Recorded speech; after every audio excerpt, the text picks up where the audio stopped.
you're so used to, going on your morning walk, picking up the newspaper in your driveway and going on your walk and coming back and reading that paper and having coffee. So if you just don't know what to do with that newspaper, if you don't know what to do after you pick up that newspaper and go for your, the walk around your neighborhood, that's the disruption of your daily life, of your routine. One day that might just happen to you. You don't know what's going on. Talking with people about how to have a great retirement. This is the Rock Your Retirement Show. We don't talk about money, but we talk about almost everything else you need to rock your retirement. Now, here's your host, Kathy Klein. Welcome back to the Rock Your Retirement Show. Today I have Anna González Seda with the Alzheimer's Association here in San Diego. She's the program director of the San Diego Imperial Valley Chapter of the Alzheimer's Association, to be more specific. Now, she's the person that manages the care and support arm of her local chapter. And, I have to tell you, for those of you who listen to the show, my dad was recently diagnosed with Alzheimer's. And I'm not quite sure if it's actually Alzheimer's what he has. He has a form of dementia that comes with Parkinson's disease. Not all people with Parkinson's wind up with dementia, but my dad is one of the lucky ones who wound up with this. The reason why I wanted Anna to come on the show today is that if you have a parent or somebody that you know that gets diagnosed with Alzheimer's, I want you to know what to expect. And so if that doesn't pertain to you right now, go ahead and save this episode, and you can always come back to it later if that happens to you. So Anna, welcome to the show. Great. Thank you so much, Kathy, for having me. What you do is so important. So many people get diagnosed with Alzheimer's. And I think here in San Diego, it's particularly a high percentage. I think I heard that somewhere. Yes, actually, we have statistics that 65,000 people here in San Diego County have some sort of dementia or Alzheimer's disease. Do we know why that is here in San Diego, why it's so high? That's something that we're doing more research on. Fortunately, we do not have one solid answer, but we're just seeing this increase of baby boomers, and the disease is just starting to skyrocket, unfortunately. Yeah, it's so sad. I guess it's something's going to happen. You can either die young, or if you live long enough, you're probably going to wind up with some sort of dementia. Is that true, or is that a misconception? Actually, part of it is true. Just normal part of aging, as our bodies and brains age, they usually age at the same time or around the same time. So right now we're just finding out more that dementia is just not normal part of aging.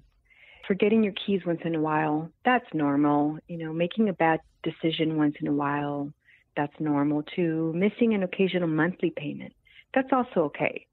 However, if you do not remember that you missed that payment, that's a sign of a red flag, and that indicates other indications of possible dementia or Alzheimer's. I think I heard somewhere, it was probably at a workshop on dementia. They said that if you lose your keys, that's not a sign of dementia. But if you find them in the refrigerator, that's probably a sign of dementia. I thought that was a pretty good analogy. Mm-hmm. Yeah, that's exactly what we talk about our educational programs. And for instance, if you do not remember what the keys are for, that's something, a cause of awareness that you have to bring to your physician and talk more about. Right. Now, I'm guessing that somebody with dementia is probably not going to be listening to this show unless a family member, sits them in front of the computer or finds it for them on the smartphone. It's probably their family member. Would you agree?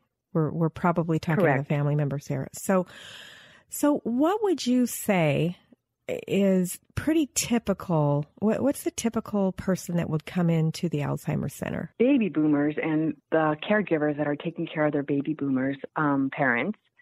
And more of these caregivers seem to be women. So that's exactly where we're targeting our audience. and providing more awareness and information to specifically women that are the caretakers for their family members or a parent that is going through this disease. Now, when they contact you, do they already know that their family member has Alzheimer's, or are they contacting you to kind of get a rough idea of whether they do or not? We get a variety of questions. Some of them have, the parent has been recently diagnosed, so they need more information and resources and how to cope with the disease. Maybe their family member is going through denial, anxiety, agitation over the diagnosis. So we help those sort of questions and help them get all the answers that they may need. And also, people that are just new to the disease, they want to find out more information. Maybe perhaps it runs in their family, and they want to be more aware about what are the symptoms or what are the 10 signs to look for. So what are they? Actually, there are 10 signs. Yes. Yeah, let's talk about that. So one of them is the memory loss that disrupts your daily life. Number 2, challenges in planning or solving problems. Well, let's go back to number 1. Okay, so we'll talk about all 10, but let's expand that a little bit. So memory loss that affects your daily life. So give me an example of that. So, for instance, you're so used to, going on your morning walk, picking up the newspaper in your driveway, and going on your walk and coming back and reading that paper and having coffee. So if you just don't know what to do with that newspaper, if you don't know what to do after you pick up that newspaper and go for your, the walk around your neighborhood, that's the disruption of your daily life, of your routine. One day that might just happen to you. You don't know what's going on. So, that might be an indication of, hey, something might be wrong if you don't know what to do with that newspaper, or you pick up your newspaper and then you stand in your driveway and you're like, where am I supposed to go now? Oh, that happens to me. I forget. I go downstairs to do something. Now, why am I here? Should I be concerned? No, I mean, usually we remember what we're supposed to do afterwards. Right. And if you do not remember, then that's, an area of concern, and definitely get some more help and understanding of what's going on. Okay. So the next one is challenges in planning or solving problems. Most of us, especially the CEO of our families, let's say one day you just forget to know what to do with your checkbook. Oh. You sit down in front of your desk and you want to write a check and you want to pay your bills and you don't know what to do. Or you're having problems understanding what you need to do with that pen and your checkbook. Okay. That I can definitely see would be a problem for sure. Mm-hmm. Okay, number 3, difficulty in completing familiar tasks. For instance, one of the examples that we usually give is cooking. We're so used to cooking, let's see that family recipe, that spaghetti sauce. You know that from the top of your head, and you don't need, a recipe book or family notes or anything like that, because you already know exactly what ingredients and how much, a pinch of salt or a pinch of oregano, whatever it is. But then you start forgetting what calls for the spaghetti sauce. I don't know. So things that, you're used to cooking without a recipe, or, having that recipe book in front of you, and all of a sudden you just forget. How would you know if your parents are having these kind of problems? Do you think they would tell you, or is that something that they would try to keep to themselves? Yeah, that's a challenge, especially your spouse. If you do have a spouse that's around you 24/7 or most of the day, the person that has it might not say anything, but the person that lives with them will definitely be more aware that something's just not right with mom. I noticed that, she just takes so long in making that spaghetti sauce that something's just off. She's take 10 minutes. Now she takes 30 or 45 minutes to make that sauce. Right. So family members know because they see them, they interact with them daily. So they know something's a little off. And the person with the symptoms may not feel comfortable to say something. There's the denial that comes with it, or just the angry feelings that come along with that. So most likely the spouse would know a little bit more about something's just a little bit off. And then if the spouse says something, that could lead to arguments too. Like, I just told you, or you just did it, or right? Correct. Yes. Unfortunately, sometimes that's, we get calls about family members just, they're more in advance in their disease, hey, Dad, we don't feel right for Dad to drive anymore. So I'm sure that's a big one. Oh, yeah.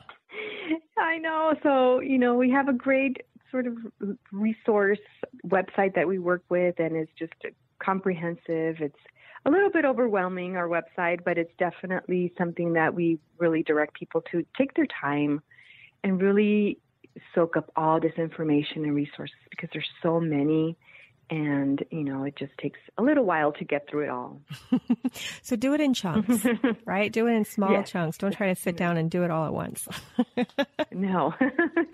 Okay. And, I know we're going to go off on a tangent here, but if you're listening and you're in San Diego, this is actually a really good place to be, because we have some research that is done here as well, right? We do. We do have, we work with UCSD. UCSD has received numerous grants from the Alzheimer's Association in providing all the much needed research, and they have multiple labs here that they're very hard at work in finding a cure for the disease. Unfortunately, there is no cure for the disease. So any little bit of research dollars to help the research funding and, the research to get us in the way of finding a cure for the disease, that's definitely very helpful. Right. And sometimes people can get in a clinical trial to help find a cure, or at least a way to slow it down. Correct. Yes. And we do have this program called Trial Match. And Trial Match actually provides opportunities for volunteers who don't have a relationship with the disease, or maybe they do, but they really want to advance and move forward the research in the area of Alzheimer's disease and dementia. So they sign up, they create a profile, and they sign up and say, hey, let me know when there's a trial that matches my description in San Diego. And so sure enough, you'll get a hit from our national database, and they'll let you know if there's any research happening in San Diego within a certain time frame or anything like that. That's great. Is there something available on a national basis as well for the listener who isn't in San Diego? Yeah, actually recommending to visit Trial Match. I think it's .org, and they actually work with the national database, and they pulled all this information into one database. So it is actually, I have the actual website here. It's alz.org/trial match. Okay, so that's alz.org/trial match, and I'll put that in the show notes as well. Great. Yes, that is the website. Okay, good. I knew we were going to go off on a tangent. So we still have so much information. I know, it is a lot. We only have a limited amount of time for the show. So we're going to go ahead and take a break now. And then when we come back, we're going to go through the rest of the 10 signs to look for. So I'm here speaking with Ana González Seda with the San Diego Imperial Valley Chapter for Alzheimer's Association, and we'll be right back after this break. Is it time for a pantry makeover? Hi, my name is Lisa Woodruff, and I'm a professional organizer and productivity expert. And my question to you as you rock your retirement, is it time for a pantry makeover? I want you to think about what are your favorite foods and anyone who is full-time living in your house with you. What I think you'll find is a lot of the things in your pantry are things that your children like to eat or things that you serve on a seasonal basis. But your pantry should really only have your everyday foods in there. So make a list. What are your favorite seasonal foods? And what foods do you typically serve for family and friends? And then think about how often you have the family and friends over. Have your pantry reflect how you daily use your food. Declare a pantry amnesty day and clean it out. Donate all of your unexpired foods that are not daily loves to a local food pantry and start over. Check out the Organized 365 podcast for more on how to get organized as you rock your retirement. Okay, we're back with Ana González Seda. She's the program director for the San Diego Imperial Valley Chapter for the Alzheimer's Association. And we're going through the 10 things that you need to know about Alzheimer's. It's actually the 10 early signs and symptoms. So we were starting on number 4. So welcome back. Great. Yes. So number 4 would be confusion with time or place. So people with Alzheimer's can lose track of dates, seasons, or the passage of time. So they may have trouble understanding something if it is not happening immediately. So sometimes they may forget where they are or how they got there. So how would this, so let's say I'm trying to think of how I would deal with, for example, my dad. Does this mean that I shouldn't necessarily tell him about something that's coming up 2 months from now? I should wait until the day of or the day before? Actually, that's a really good point. We do hope that the caregiver actually works with them and has a set schedule for them. So if you break it down, on a weekly basis, you could say, Monday, Dad, you have an appointment. And if you have a nice big calendar and say 9 o'clock is, Dr. Smith, your eye appointment. So giving them little pieces of information at a time is very helpful. And especially if you write it down. Okay, that's good. So they don't necessarily have problems reading. Actually, no. You're right. They do not have problems reading. But that leads me to the next point, which is number 5. Some people might have trouble understanding visual images and spatial relationships. So, typical aging includes vision changes related to the aging of the eyes, for instance, cataracts. But for some people, having visual problems is a sign of Alzheimer's. They may have difficulty reading, judging distance, and determining color or contrast. And this is especially true when it comes to driving. That spatial relationship, especially if they're looking at their rear view mirrors and the side mirrors while driving, sometimes they do not have that correlation or that perception of how close is the car next to me? Is it really that close or not really that close? So it's that perception that they have problems with the distance. Well, that's really good to know because that can be dangerous. Correct. Yes. Okay. And usually in the middle stages, this is when the physician recommends that, maybe it's not the safest thing for your dad or, for other people on the streets for you to keep driving. So it's a difficult conversation. And we do have that information on our website as well, how to start these conversations. There's a really great video on our website as well that, takes you through a scenario of somebody having that difficult conversation with their loved one. Well, that's good to know. We'll post a link to that video too, if that's possible. So we'll talk about that after the show to see if there's a way to just post the direct link. Okay. So number 6, what is it? So the next one is new problems with words and speaking or writing. So typical aging includes sometimes having trouble finding the right word. But with people with Alzheimer's, they may have trouble following or joining a conversation. They may stop in the middle of conversation and have no idea how to continue, or they may have to repeat themselves. They may struggle with vocabulary or having problems finding the right word or calling things by the wrong name. For instance, calling a watch a hand clock. A hand clock. So they're kind of trying to determine, because hand clock isn't really a word, so they're trying to describe what it is they mean? Yes. So they're trying to find the right word for what they mean, but sometimes that word is not the right word. Well, that happens to me. I don't use the wrong word, but I lose a word. It's usually names and nouns. So, let's say, for example, I can't remember the word chair. And don't laugh, because it can definitely happen to me. So then I would say, it's shaped like this, and I would show by my hands what it's shaped like. And, you sit on it. Oh, yeah, chair. That's what. So we're not talking about that, are we? Should I be concerned about myself? No, does it happen very often, every day? Or no, not every day. Once in a while is okay. Once in a while is fine. It happens to all of us. We have very busy lives, and we're all trying to multitask, and so sometimes that That's normal. We have too much information in our heads. There's too much stuff in there. We do. And it's like a file cabinet with stuff shoved in there, and like I can't find the stuff because there's too much stuff in there. No, I definitely agree with you. It's a good analogy. Yeah. Okay, but if you have problems with words over and over, like on a daily basis, then that's a sign, right? Correct. Yes. Okay. Unfortunately, yes. So number 7, misplacing things and losing the ability to retrace your steps. So typical aging involves misplacing things from time to time, such as, your pair of glasses or the remote control. But with a person with Alzheimer's disease, they may put things in unusual places.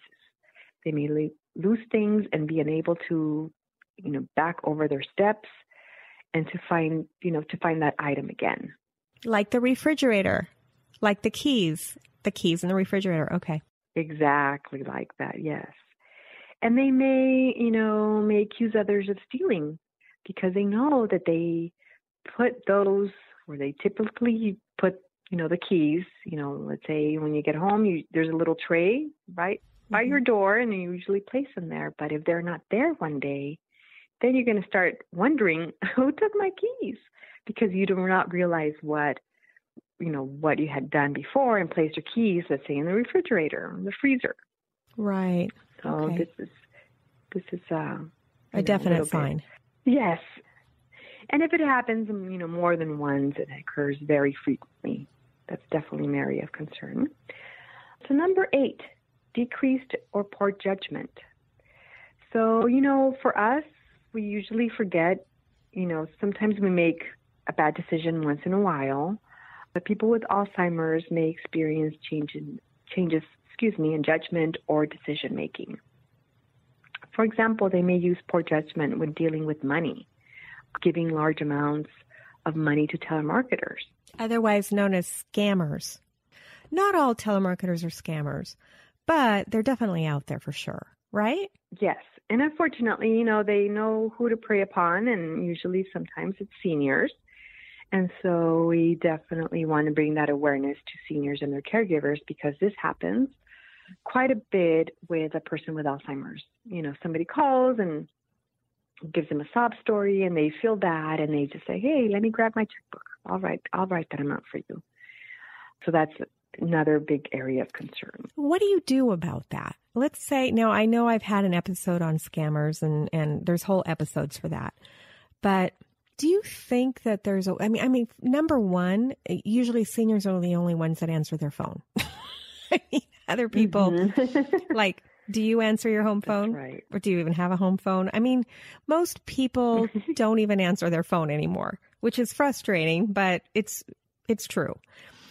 So, like, what can you do? Can you just automatically set everything to go to voicemail for mom and dad? I mean, what do you do? That's really difficult. Yes, it's very difficult. If you start noticing that your parents, especially let's say your dad's, for some reason you find out their checking account is just not what it used to be, then you start, asking a little bit more questions, or, looking around their office and noticing things that are just doesn't look right.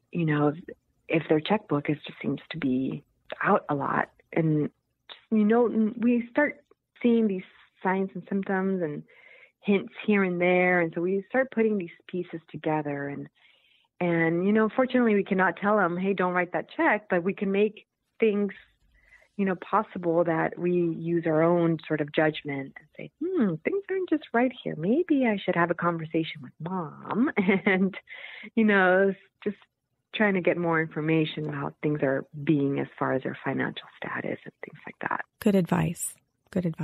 Okay, so what's number 9? Number 9 is withdrawing from work or social activities. So, you're used to going to bingo every Friday, and all of a sudden you notice that, Dad's not interested in going every Friday. He just does not want to go. So the person with Alzheimer's may start to remove themselves from hobbies, social activities, work projects, or family get-togethers.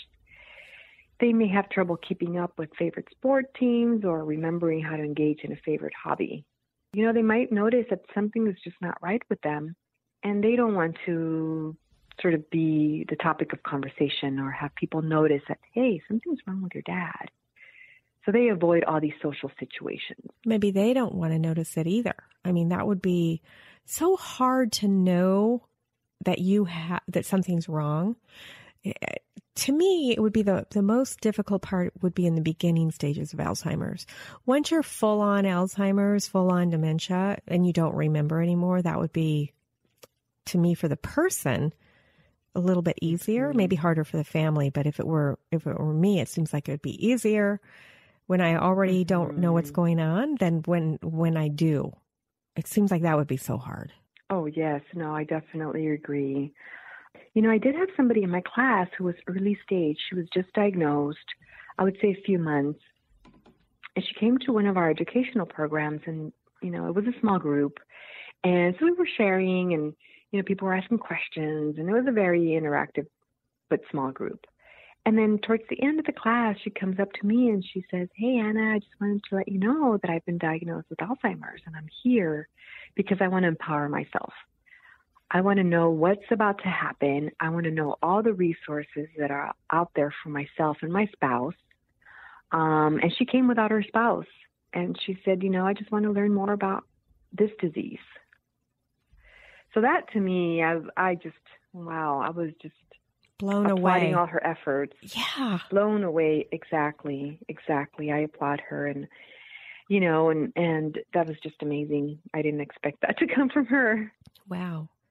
So did you keep in touch with her? Once in a while, I keep in touch with her. I don't want to bombard her with more information, but she knows where to reach me and how to reach me. So she reaches out once in a while. Wow, that's great.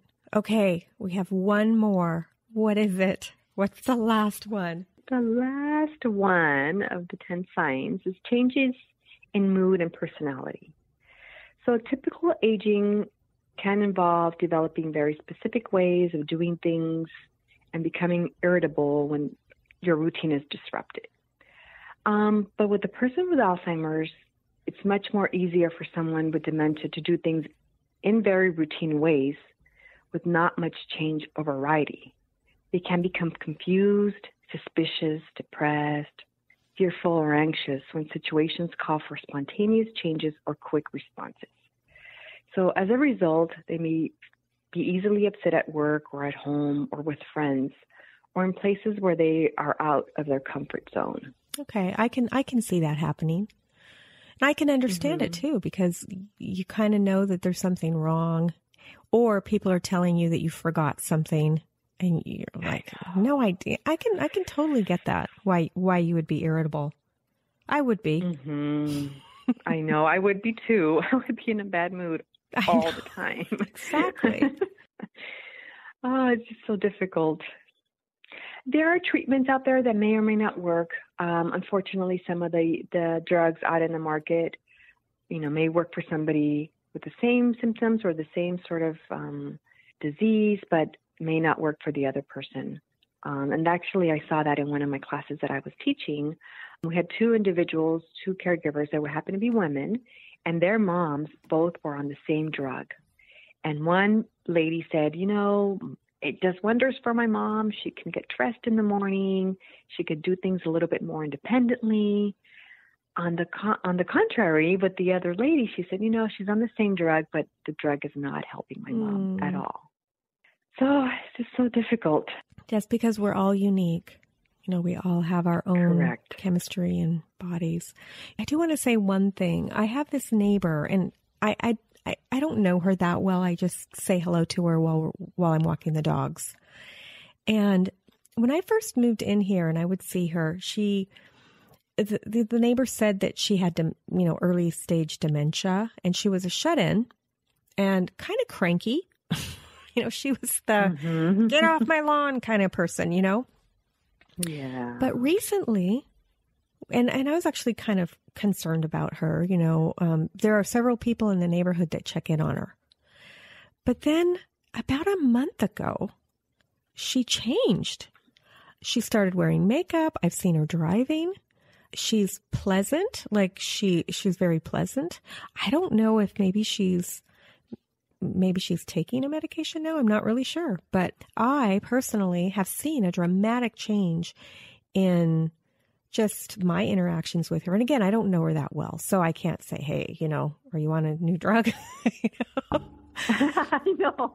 But, wow, but it gives me hope. Amazing. Yeah, it gives me hope. And it makes me want to know what she's doing. What's her secret? Because something has definitely changed. Maybe she got a boyfriend. I don't know. Wow, that would be interesting to have a conversation with her one day. But yeah, we all want to know. I know. Maybe I'll come back with an update. There's this miracle. Maybe she's on a clinical trial of something. It's a miracle drug. Who knows? Definitely want to know. So we're coming up to the end of our time. What's the one piece of advice that you would give to somebody who thinks that their parent or loved one has Alzheimer's or dementia? We have a great group of resources that we could offer. So it's multi-steps. Definitely check out our website, alz.org. We also have a great resource line, which we call it Helpline, which is 1-800-272-3900. And these are all master level consultants who deal with dementia and have been trained in dementia questions and resources, and they have extensive training. So I would definitely reach out to these two areas, and they will help you develop a comprehensive plan that includes, short-term planning and long-term planning. So we want to, definitely get as much information with the person with Alzheimer's to make sure they have input in their decision for long-term goals. So we're hoping that, they can be able to reach out, with any of these resources. Okay, great. And I'll make sure that I have a link to your website in the show notes as well as the phone number. That's 800-272-3900. So thank you so much for coming on the show and talking to us about dementia. It's such a needed, especially here. You're welcome. Thank you so much. Thank you. And to the listener, we'll see you next time on Rock Your Retirement. Thanks for listening to the Rock Your Retirement Show. If you are rocking your retirement or know someone who would make a great guest on our show, please send us an email at podcast@rockyourretirement.com.